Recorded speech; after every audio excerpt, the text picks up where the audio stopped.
You ask Tiger to solve.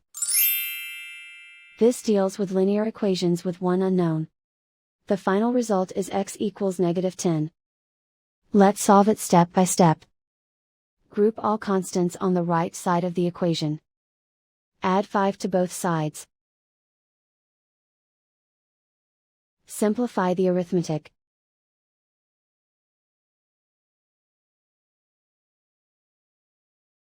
Isolate the x. Divide both sides by 2. Simplify the fraction. Find the greatest common factor of the numerator and denominator.